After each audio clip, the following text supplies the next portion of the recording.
आजची रेसिपी आहे छोले. आपण बाहेर तर खातोच, पण कधी घरी पण ट्राय करायची. एकदम साधी सोपी पद्धत आहे बनवायची. त्याच्यासाठी आपल्याला घ्यायचे 2 टोमॅटो, 2-3 कांदे घ्यायचे आणि थोडंसं डाळवं घ्यायचं आहे. डाळवं किंवा फुटाणे तुम्ही काही वापरू शकता दोन्हीपैकी. आणि त्याच्यामध्ये आपल्याला घ्यायचं आहे थोडासा लसूण, कांदे, कोथिंबीर आणि खोबरं घ्यायचे.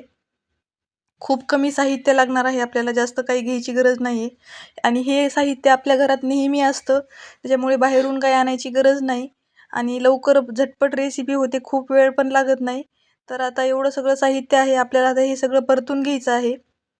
त्याच्यासाठी पहिले आपण छोलेची तयारी करून घेऊया. रात्री मी भिजत घातलेले आहेत छोले. आता आपण त्याला मस्त कुकरमध्ये लावून घेऊया.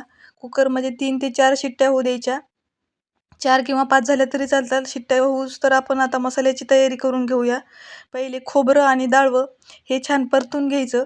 थोडंसं तेल वगैरे टाकायचं त्याच्यामध्ये आणि नंतर मग कांदा, थोडासा लसूण जो आपण ठेवलेला होता तो लसूण सगळं व्यवस्थित परतून घ्यायचं.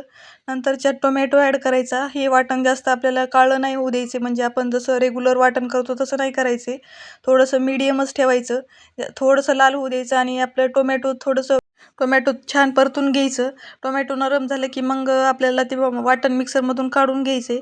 आता वाटण काढून झालेलं आहे. आता आपण मस्त कढई ठेवून घेऊया गॅसवर. तेल छान तापलं की त्याच्यामध्ये मोहरी वगैरे ॲड करायची नाही आपल्याला, फक्त जिरे घालायचे इथं. जिरे वगैरे घातल्याच्या नंतर मग जिरे वगैरे छान तडकले. वाटलंच तर तुम्ही कढीपत्ता वगैरे ॲड करू शकता. शक्यतो मी आज नाही टाकणार आहे कढीपत्ता, तुम्ही टाकला तरी चालतो. आणि आपण जे खोबरं आणि डाळवं हे वेगळं वाटून काढायचं आहे.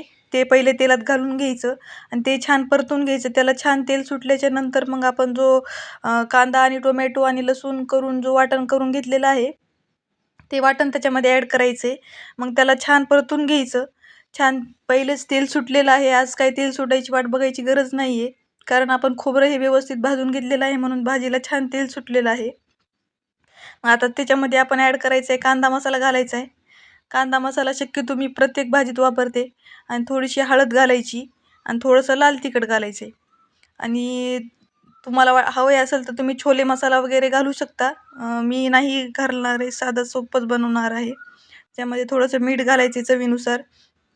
छान परतून घ्यायचं सगळं व्यवस्थित.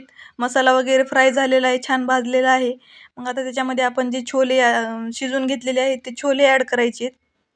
छोले शिजलेलेच आहेत, त्याला 10 मिनटं किंवा 5 मिनटं त्याच्यामध्ये छान फ्राय करून घ्यायचं. आपली भाजी रेडी आहे. आता वरून मस्त कोथिंबीर टाकायची आणि भाजी आपली खायला तयार आहे. कशी वाटली रेसिपी नक्की कमेंट करा. आवडली तर लाईक करा. आपल्या चॅनलला सबस्क्राईब करा आणि भेटूया पुढच्या रेसिपी ब्लॉगमध्ये.